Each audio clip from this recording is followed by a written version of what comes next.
सो हम लोग अपनी वर्डप्रेस वेबसाइट का डेवलपमेंट आगे कंटिन्यू कर रहे हैं और लास्ट क्लास तक हम लोगों ने सीखा था किस तरीके से।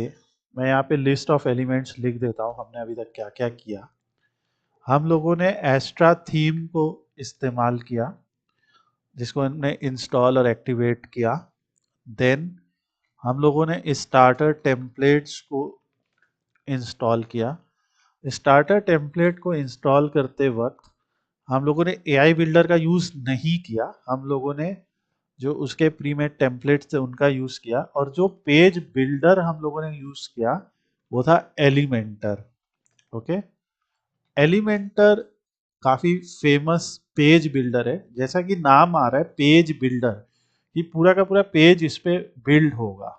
ठीक है, तो स्टार्टर टेम्पलेट्स में हमने एलिमेंटर पेज बिल्डर करके अपनी चॉइस का जो भी हमारी चॉइस थी उसका टेम्पलेट लिया और उसको हमने साइट बिल्ड कर दी।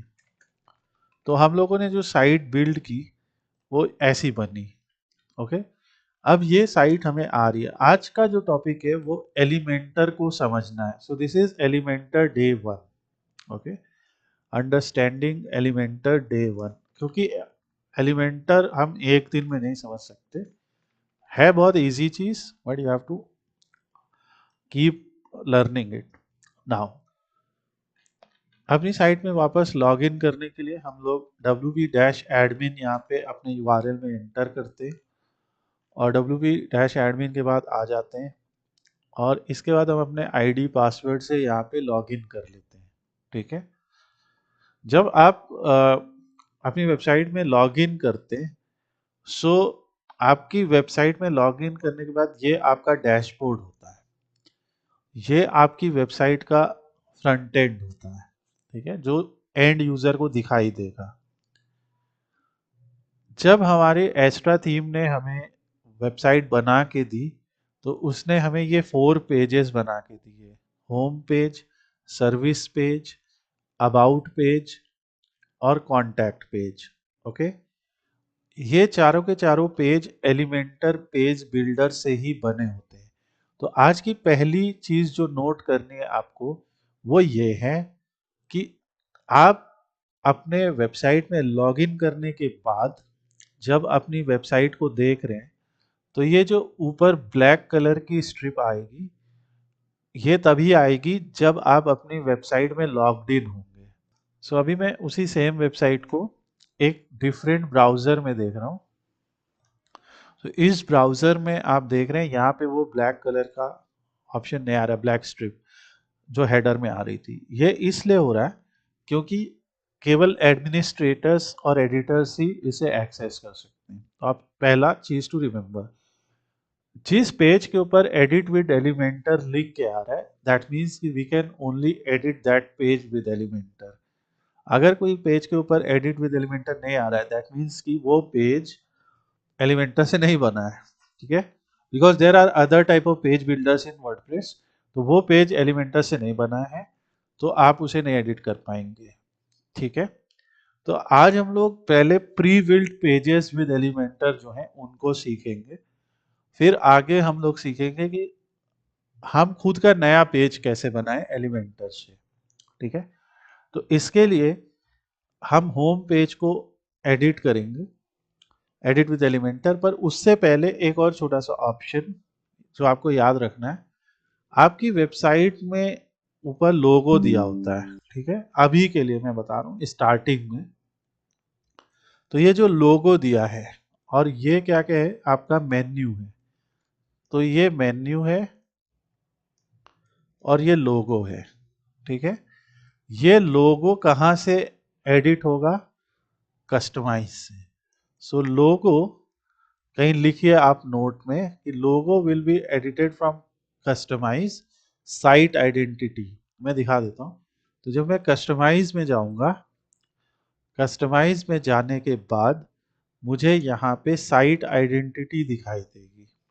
ओके, तो कस्टमाइज में जाने के बाद मुझे यहाँ पे साइट आइडेंटिटी दिखाई देगी। उस साइट आइडेंटिटी पे मैं जब जाऊंगा तो मुझे लोगो दिखेगा। तो यहाँ पे आप देख सकते हैं आई कैन सेलेक्ट दिस, और यहाँ से मैं कोई और लोगो अपनी वेबसाइट के लिए चूज कर सकता हूँ। सो ये हम आ गए अपने कैनवा अकाउंट में।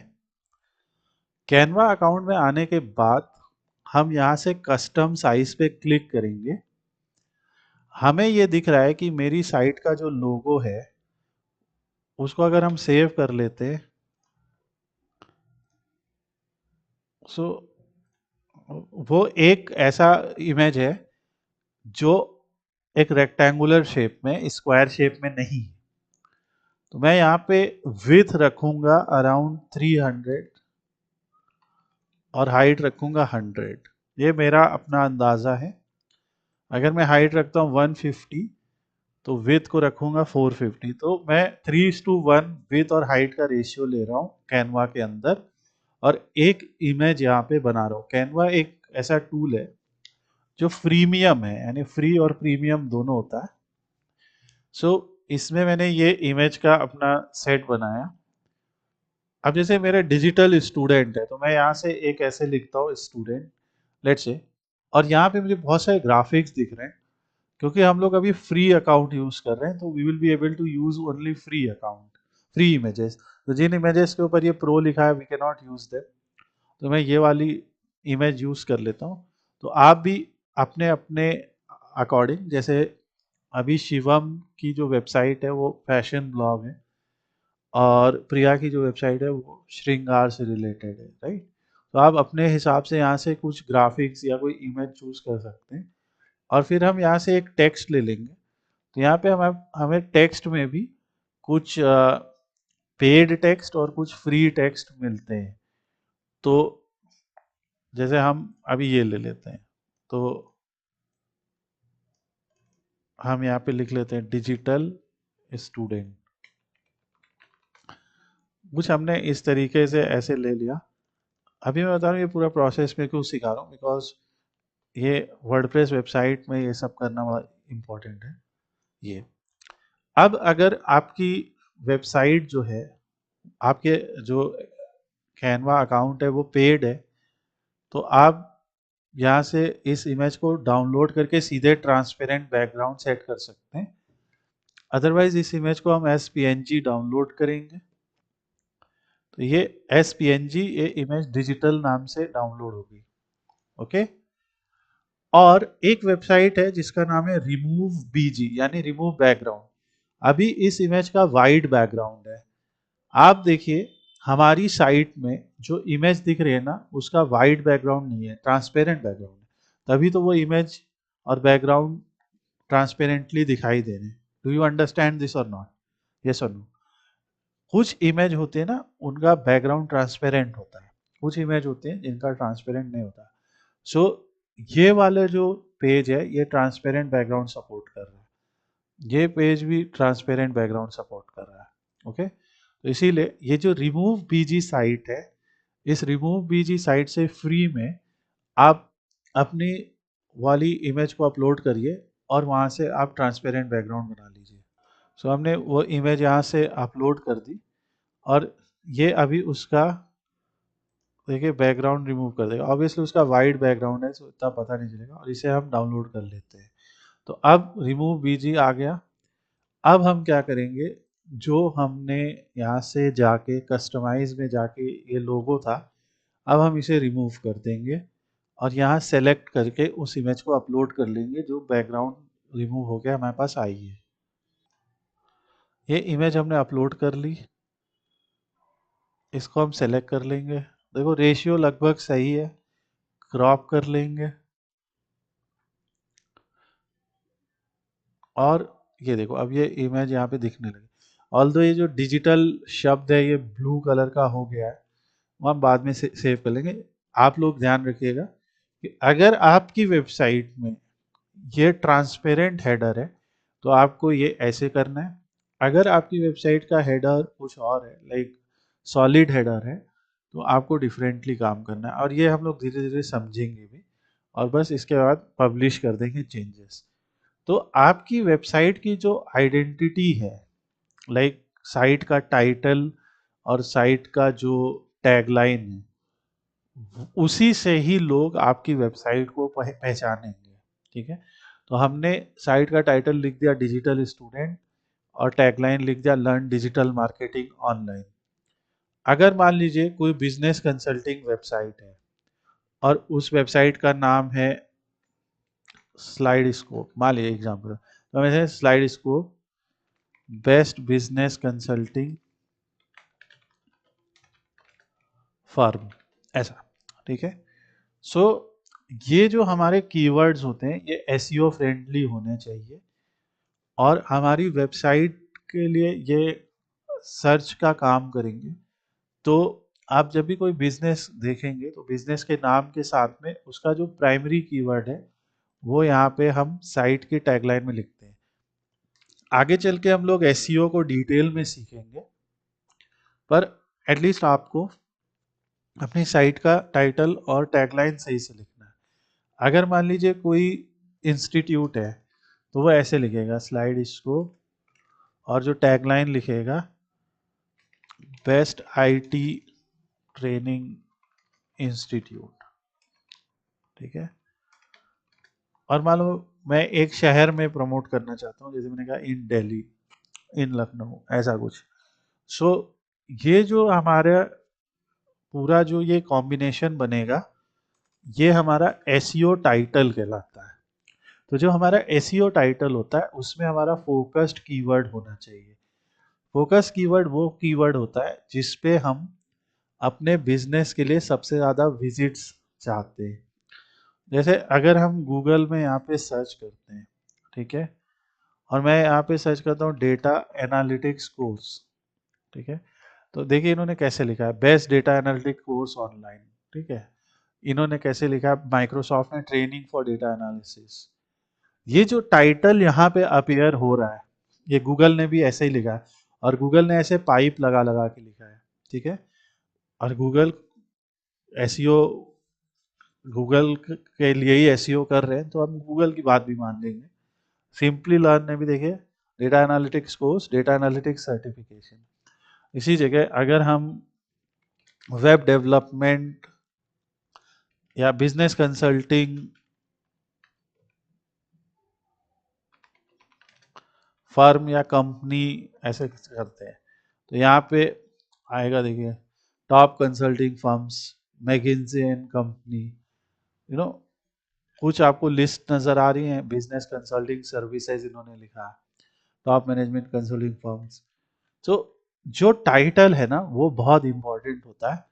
ये पहला लेसन है आपका, और it comes from your site identity setting, जहाँ पे आपका लोगो और आपका टाइटल आता है। आप यहाँ पे ध्यान से देखिए लोगो भी आ रहा है ना, देखो अभी जैसे हम एक स्लाइड इसको को सर्च करते हैं यू विल सी लोगो भी आ रहा है ना, यू कैन सी। सो लोगो भी आ रहा है और जो है यूट्यूब का भी लोगो आ रहा है और टाइटल भी आ रहा है। जैसे हमने यहाँ पे लिखा है digital marketing and data analytics training, ये लिखा स्लाइड इसको digital marketing data analytics training. So ऐसे करके याद रखिए, या आप एसईओ में काम आएगा। इसको करने के बाद पूरा पब्लिश कर दिया। पब्लिश करने के बाद हम अगर अपनी साइट को देखेंगे, ध्यान दीजिएगा, पब्लिश करने के बाद अपनी साइट को देखेंगे तो ये देखिए if you can see here, ये देखिए ये टाइटल में आने लगा ना, वही चीज जो हमने लिखी थी digital student learn digital marketing online. Okay, do you get this point? Yes, yes. Okay. तो ये पहला लेसन, आगे बढ़ते हैं। तो जैसा मैंने कहा कि जो ये है पार्ट वो तो हम उसे बदलेंगे, तो हम इसको रीलोड करेंगे तो लोगो बदल गया होगा, ऑल तो ये लोगो अच्छा नहीं लग रहा बट बाद में चेंज करेंगे। फिर दूसरा पार्ट है ये मेन्यू। मेन्यू हमारा नेविगेशन होता है। ठीक है, जैसे हम किसी वेबसाइट पे हैं, उस वेबसाइट पे हम ट्यूटोरियल्स को बताना चाहते हैं स्टूडेंट को, कोर्सेज को बताना चाहते हैं, अपनी सर्विसेज बताना चाहते हैं, अपने बारे में बताना चाहते हैं। हमने एक जॉब नेटवर्क साइट भी बना रखी है जहाँ पे डिफरेंट टाइप की जॉब्स के बारे में हम लोग स्टूडेंट को इन्फॉर्म करते हैं। सो ये सारा कुछ जो हम लोगों ने बना रखा है, दिस इज मेन्यू। अगर हम मेन्यू में अपने प्रोडक्ट, सर्विसेज, फीचर्स को नहीं लिखेंगे तो स्टूडेंट ढूंढ नहीं पाएगा जल्दी से। सो ये मेन्यू कहाँ से एक्सेस होता है, मैं ये बंद कर देता हूँ, ये बंद कर देता हूँ, ये बंद कर देता हूँ। तो आप अपनी वेबसाइट के डैशबोर्ड में जाइए, अच्छा यहीं पे भी दिख जाता है, बट अपनी वेबसाइट के डैशबोर्ड में जाइए, अपीयरेंस में मेन्यू होता है।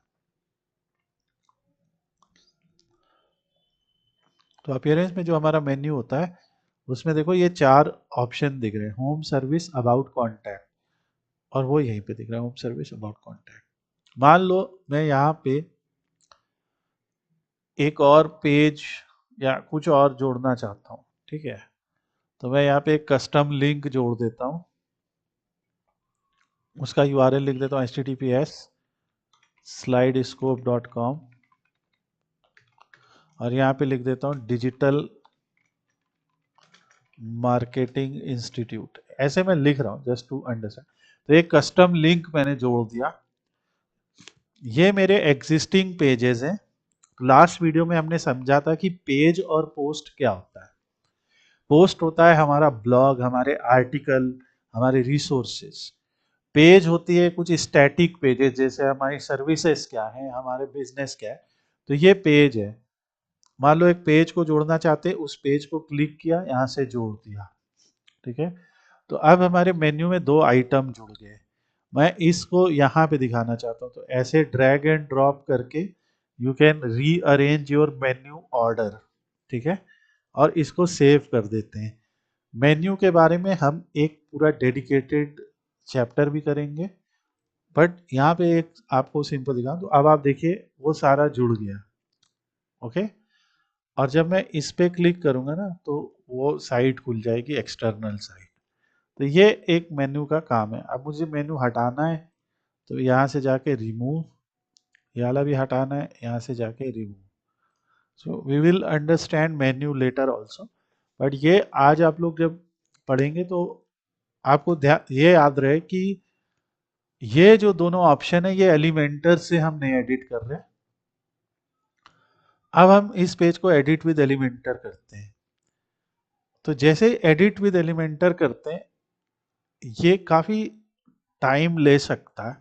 सो आपको थोड़ा सा इस पे वेट करना पड़ सकता है। सो अब आप देख रहे हैं कि हमारे सामने एलिमेंटर लोड होके आ गया है। हम लोग एलिमेंटर का फ्री वर्जन यूज कर रहे हैं, इसीलिए हमको कह रहा है कि अपग्रेड करो। अगर आपके सामने कोई पॉपअप वगैरह आता है, आप उसे क्लोज कर दीजिए। ये सब आता है, अभी हम इसे बंद कर देंगे, हम अभी फ्री वाला ही यूज करेंगे। तो ये एलिमेंटर का इंटरफेस है। This is almost end of 2024।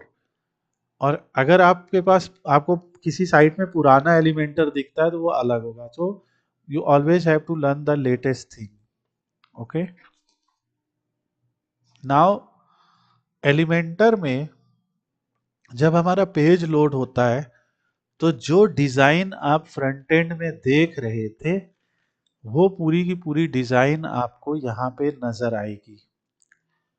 हमारे पेज में एक तो होता है हेडर, ये होता है हेडर, और जो सबसे नीचे दिखता है ये होता है फुटर, ओके।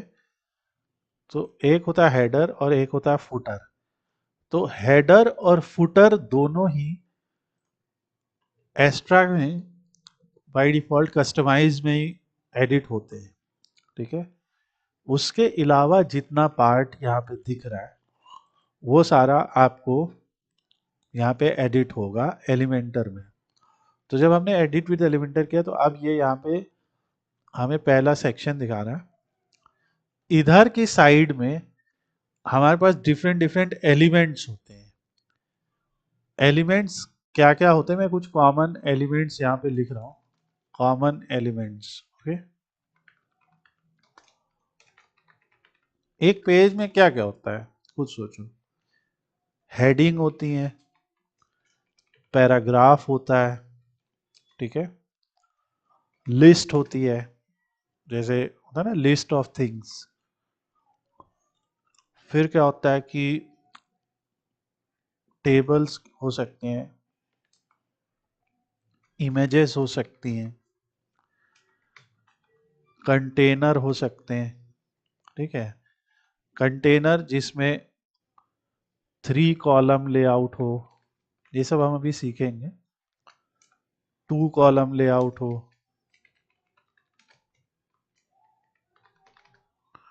ऐसा 1 कॉलम लेआउट हो,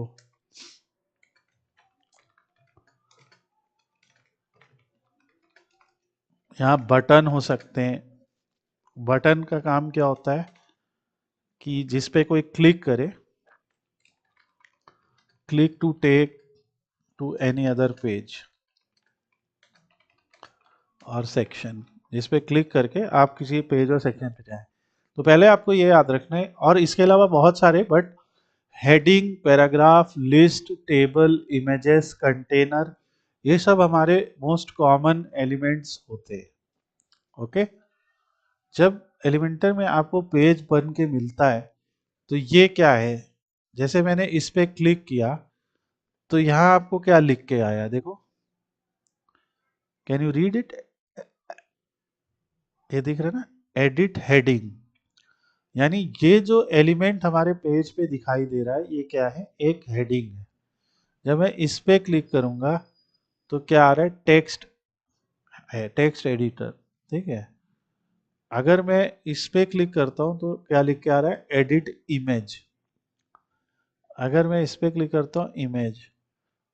सो ये जहां जहां पे हम क्लिक करें, अगर मैं इस पे क्लिक करता हूं तो एडिट कंटेनर, क्योंकि ये पूरा कंटेनर है। कंटेनर क्या है, एक पूरा बॉक्स है जिसके अंदर बहुत सारे एलिमेंट्स हैं। हेडिंग है, पैराग्राफ है, सब हेडिंग है, यू नो। सो ये इसका काम है।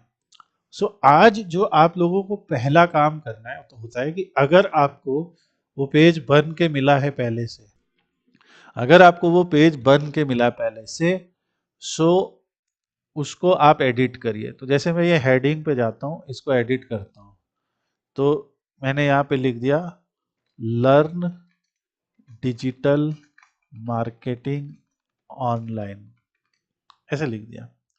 तो ये मेरी हेडिंग बन गई। अब मुझे लग रहा है यार ये बहुत बड़ी हेडिंग है, तो हेडिंग को आप लोग ऐसे उसका साइज चेंज कर सकते हैं। H1 सबसे बड़ी हेडिंग होती है साइज में, फिर H2 होती है, फिर H3 होती है, फिर H4 होती है, फिर H5 एंड सो ऑन। तो ये आपको याद रखना पड़ेगा। ओके, तो हम इसको H2 रख लेते हैं। तो ये हमारी हेडिंग हो गई। तो एलिमेंटर में एक एलिमेंट पे जब आप क्लिक करते हैं तो उस एलिमेंट की यहाँ पे प्रॉपर्टीज ओपन होके आ जाती हैं। जब हमने इस एलिमेंट पे क्लिक किया तो इस समय कौन सा एलिमेंट सेलेक्टेड है, जैसे ये हमने एलिमेंट पे क्लिक किया तो कोई और बढ़िया कलर चाहिए, इस एलिमेंट पे हमने क्लिक किया तो इसकी प्रॉपर्टीज आ गई कि आप एडिट हेडिंग कर रहे हैं। ठीक है, और एडिट हेडिंग करते समय आपको यहाँ पे दिखाई देगा 3 तरह के ऑप्शन। पहला कि यहाँ पे जो ये कंटेंट लिखा हुआ है वो आप यहाँ से चेंज कर सकते हैं, यानी वो टाइटल। यहाँ पे लिंक है कि अगर आप चाहते हैं कि इस हेडिंग पे कोई क्लिक करे तो यहाँ किसी यूआरएल या लिंक पे पहुंच जाए, तो आप यहाँ पे कर सकते हैं। और अगर आप चाहते हैं कि इस हेडिंग का जो टैग है, यानी H1 H2 उसका साइज है, वो आप यहां से बदल सकते हैं। ये पहला टैब है।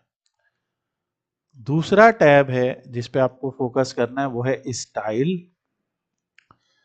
और तीसरा टैब है जिस पे आपको फोकस करना है, वो है एडवांस्ड। तो कंटेंट, स्टाइल और एडवांस्ड, ये 3 टैब होते हैं किसी भी एक एलिमेंट के। तो जैसे ये कंटेंट है, तो कंटेंट तो हमने बदल लिया। अब स्टाइल में क्या होगा, स्टाइल में जैसे देखो इसका अलाइनमेंट सेंटर कर दिया, अभी मैं स्टाइल टैब पे आ गया, कंटेंट से स्टाइल पे आ गया, अलाइनमेंट सेंटर कर दो, राइट कर दो, जस्टिफाई कर दो, लेफ्ट कर दो, सेंटर कर देते हैं। टेक्स्ट का कलर है अभी वाइट है, हमें पता है क्योंकि मेरी जो इमेज है वो पीछे की तरफ जो है दिख रही है, तो उस पे लाइट कलर ही दिखाई देगा। पर अगर आप कलर को चेंज करना चाहते हैं, लेट्स से कोई और कलर, यहाँ पे पूरा आपका कलर पैलेट होता है, जहाँ आप कोई और कलर अपनी थीम के अकॉर्डिंग चूज कर सकते हैं। तो यहाँ कलर है। Then comes typography. टाइपोग्राफी का मतलब ये होता है कि जो आपका फॉन्ट है उस फॉन्ट की क्या फैमिली होगी, उस फॉन्ट का साइज क्या होगा, उसका डिफरेंट टाइप का जो सेटिंग्स है। तो जब हम इस पे क्लिक करेंगे तो देखो फैमिली कौन सी है, तो मैं इसमें डिफरेंट डिफरेंट फैमिली है। मान लो मैं अलग स्टाइल में चाहता हूँ कि मेरा फॉन्ट नजर आए, तो मैं यहाँ से कोई नीचे फैमिली उठा लेता हूँ, ये वाला मान लो ये। तो जब आप उस फॉन्ट को चूज करेंगे, ये वाला, तो वैसा दिखने लगेगा। तो आप देख रहे हैं कि सिर्फ फॉन्ट बदलने से एकदम से लुक ही बदल जाता है। ठीक है, तो आप अपने हिसाब से वो फॉन्ट चूज करेंगे जो भी है, और थोड़ा से स्लो रिस्पॉन्ड में है, but this is where you can adjust your font. यहाँ से आप अपने फॉन्ट का साइज बड़ा और छोटा कर सकते हैं। ये पिक्सल में है, आप चाहें तो इसे ईएम रैम ये सब है, पिक्सल में रखिए, कंफ्यूजन दूर करिए। वेट है कि बोल्ड दिखेगा, एक्स्ट्रा बोल्ड दिखेगा, नॉर्मल दिखेगा। तो ये सब सेटिंग है, ये आज आप लोग को ट्राई करना है। और यहाँ ट्रांसफॉर्म है, जैसे सारा आप अपर केस में कर दीजिए, लोअर केस में कर दीजिए, कैपिटलाइज कर दीजिए, what ever you want, normal, italic, oblique, जो भी आपको रखना है। डेकोरेशन में जैसे अंडरलाइन लाना है, ओवरलाइन लाना है, लाइन थ्रू लाना है, कुछ नहीं रखना है, हम अंडरलाइन ले आते हैं। और ये सब है, वर्ड की स्पेसिंग, लेटर की स्पेसिंग। तो आप देख रहे हैं कि एलिमेंटर में कितना ज्यादा कंट्रोल दिया है ओवर ईच एंड एवरीथिंग। और क्योंकि अभी हमने यहाँ पे ये हेडिंग चूज किया, इसलिए इसकी सेटिंग्स आ रही है। ठीक है, हम इसको पब्लिश कर देते हैं कि हमने जो भी चेंजेस लाए वो पब्लिश कर दिए, और इसके बाद ये प्रीव्यू आइकन पे क्लिक करके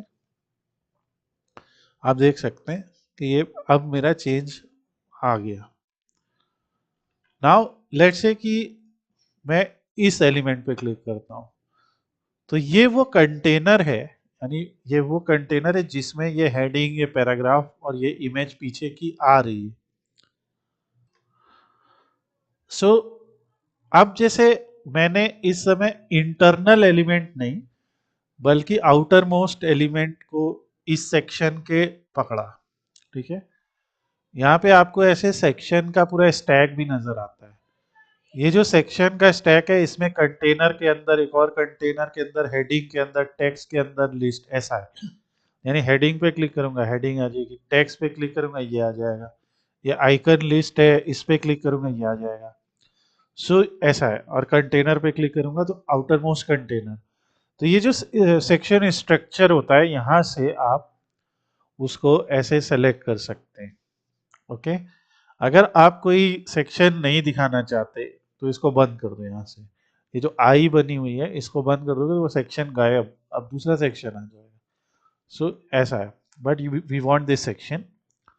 तो नाउ इसको बंद कर देते हैं और लाने के लिए दोबारा इस पे क्लिक कर सकते हैं। अब हम इस कंटेनर सेक्शन पे, तो यहाँ भी आपको तीन ऑप्शन दिख रहे हैं, पर आप देखेंगे इफ यू कंपेयर, अब ये ऑप्शन इन ऑप्शन से बिल्कुल अलग है, क्योंकि हेडिंग की प्रॉपर्टीज अलग होती हैं और कंटेनर की प्रॉपर्टी अलग है। तो कंटेनर का पूछ रहा है कि ये ग्रिड है कि लेआउट है। अब देखो ग्रिड किया तो ऐसा ग्रिड बन के आ गया, ग्रिड होता है ना जैसे एक टेबल जैसा। फ्लेक्स बॉक्स रखना है, कह रहे इसकी विथ जो है बॉक्स है कि फुल विथ है, देखो फुल विथ कर दो, बॉक्स कर दो। बॉक्स कर देंगे तो पिक्सल चूज करने को कहेगा, फुल विड्थ कर देंगे तो परसेंटेज कहेगा कि 100% मतलब कि मेरा जो पूरा का पूरा डिवाइस है उसमें 100% में ये आ रहा है। ठीक है, ये सारे हम पढ़ेंगे। फिर कह रहा है कि इसका कंटेंट सारा सेंटर में रहेगा कि एंड में रहेगा कि कहाँ पे रहेगा, डायरेक्शन वगैरह ये सब अभी इतने इम्पोर्टेंट नहीं है हमारे लिए। सेक्शन में इम्पोर्टेंट है, ये सब भी नहीं है, स्टाइल। जब हम स्टाइल पे क्लिक करेंगे तो ये ऐसे आएगा आपका बैकग्राउंड, बैकग्राउंड का ओवरले, बॉर्डर और शेप डिवाइडर, चार चीजें। बैकग्राउंड में जाएंगे तो इसने एक इमेज लगा रखी है, वही दिख रही है आपको। मैंने कहा कि मुझे इमेज नहीं चाहिए, तो ऐसे यहां से कट कर देंगे इसको। ठीक है, इमेज गायब। मैंने कहा मुझे तो यहाँ पे ग्रेडियंट चाहिए या मुझे यहाँ पे कलर चाहिए, तो क्लासिक पे क्लिक किया, कलर पे क्लिक किया और ऐसे करके कोई कलर चूज कर लेंगे ऐसा। ठीक है, इफ यू वांट यहाँ पे इमेज पे चूज करके आपको कोई और इमेज दिखानी है वहां पे, तो आप वो इमेज दिखा, जैसे हम लोग ने ये इमेज दिखा रहे थे, हमें ये इमेज दिखानी है एक एग्जाम्पल के लिए, तो अब वो इमेज आने लगी। ठीक है, सो आपका ब्रांड, आपकी कंपनी, आपकी फर्म क्या रिप्रेजेंट कर रही है, बिकॉज ये वेलकम स्क्रीन है, तो वेलकम स्क्रीन पे आप सबसे पहले इसे रखिए। अगर आपको लग रहा है कि नहीं मैं तो दो तीन इमेज दिखाऊंगा यहाँ पे, तो यहाँ पे इसकी जगह पे स्लाइडर पे चले जाइए। ठीक है, और स्लाइडर में जाके दो तीन इमेज सेलेक्ट कर लीजिए। जैसे एक ये वाली सेलेक्ट कर लेते हैं, एक ये वाली सेलेक्ट कर लेते हैं, एक ये वाली सेलेक्ट कर लेते हैं। तीन सेलेक्ट करके क्रिएट न्यू गैलरी कर दिया और इंसर्ट गैलरी कर दिया। अभी देखना क्या होगा, अब ये देखो अपने आप वो इमेज चलेगी पीछे। ठीक है, ये देखो। सो इससे क्या हुआ, और अच्छे तरीके का इफेक्ट आया। तो कंटेनर में इस तरीके का इफेक्ट आप दे सकते हैं। ये देखो, अब इमेज वो अपने आप चल रहा है, क्योंकि हमने स्लाइड शो किया है, तो उसमें वो चाह रहे हैं कि एक ही बार लूप चले कि इनफाइनाइट लूप चले। ड्यूरेशन 500 ms है, यानी ये 5 सेकेंड, हम इसको बहुत कम कर देते हैं। हम कहते हैं 10 ms रखो, तो देखो वो जल्दी जल्दी बदलेगा, दिख रहा है। जितना ज्यादा बढ़ाते जाएंगे उतना ज्यादा, तो हम कहते हैं 50 ms रखो। सो ये देखो, तभी उसने 5000 रखा था, 5 सेकेंड का टाइम लगेगा, एक इमेज पढ़ने तो लोगों को। ट्रांजिशन है, फेड है, स्लाइड राइट है, ऑब्वियसली ये सब आप खेलिएगा थोड़ा इन सब ऑप्शन से। तो ये देखो स्लाइड होने लगा। अभी इसे पब्लिश कर देते हैं। तो ये हो गया बैकग्राउंड। और बैकग्राउंड ओवरले का मतलब होता है कि ये इमेज तो बड़ी ब्राइट है अपने आप में, पर क्योंकि हमने उसके ऊपर फॉन्ट दे रखा है, ये सब दे रखा है, वो दिखना चाहिए, इसलिए ओवरले लगाया जाता है। अगर सपोज करो मैं ओवरले को गायब कर दूं ना यहाँ से, तो देखो क्या होगा, ओवरले गायब हो गया, सब गायब। ठीक है, तो ओवरले वो कलर है जो हम इसके ऊपर लगा रहे हैं, तो ये थोड़ा सा पर्पल, नीला, पीला, गुलाबी जो भी है, ताकि आपके इमेज भी दिखती रहे पीछे, फॉन्ट भी दिखता रहे। पब्लिश। सो आज हम लोग ने दो बेसिक चीजें सीखी। एक ये कि दो नहीं तीन चार सीखी कि लोगो कैसे बदलना है। थोड़ा मेन्यू के बारे में इंट्रोडक्शन सीखा कि मेन्यू में क्या कर सकते हैं। फिर हमने हेडिंग के प्रॉपर्टीज को बदलना सीखा। और हम लोगों ने एक सेक्शन को, यानी ये जो कंटेनर है, उस कंटेनर का बैकग्राउंड एक स्टैटिक इमेज या स्टैटिक कलर, या उसके बैकग्राउंड में हमें पूरा स्लाइड शो लगा दें। इवन वीडियो भी लगा सकते हैं आप, जैसे यहाँ पे पूरा यूट्यूब वीडियो का लिंक दे दो। जैसे यही मेरा वीडियो, मतलब यही वीडियो मैं लगाना चाहता ना, तो इस वीडियो का लिंक दे दो यहाँ पे, तो वो वीडियो भी चलने लगेगा। ये देखो, देख रहा है? वीडियो चलने लगा। So what ever you feel कि आपके रिक्वायरमेंट है। और देखो एक्स्ट्रा में, इसीलिए मैंने कहा एलिमेंटर एक्स्ट्रा, ऑल्दो वर्डप्रेस में पचासों ऑप्शन है ये चीज करने के, पर हम पचासों ऑप्शन तो नहीं सीख सकते एज अ बिगिनर। तो इसीलिए मैंने आपको कहा सबसे इजी है एस्ट्रा और एलिमेंटर का कॉम्बिनेशन सीखिए। इससे आप क्लाइंट की रिक्वायरमेंट के हिसाब से उसकी वेबसाइट को पूरा कस्टमाइज कर पाएंगे। हमने एक प्री बिल्ड टेम्पलेट लिया है और हम उस प्री बिल्ड टेम्पलेट को अपने हिसाब से मॉडिफाई कर रहे हैं कि वो और ज़्यादा अच्छा लगने लगे। और इस तरीके से आपको भी करके ट्राई करना है। You have 1 day to try it out, and then आपको उसमें कोई भी डाउट्स होते हैं तो आप हमें बताएं। अगर आप भी वर्डप्रेस या डिजिटल मार्केटिंग या वेब डेवलपमेंट एडवांस लेवल पे सीखना चाहते हैं तो हमारे इंस्टीट्यूट स्लाइड स्कोप को आप कांटेक्ट कर सकते हैं, और हम लोग ऑनलाइन और ऑफलाइन क्लासेस पढ़ाते हैं। Thanks for watching, have a nice day.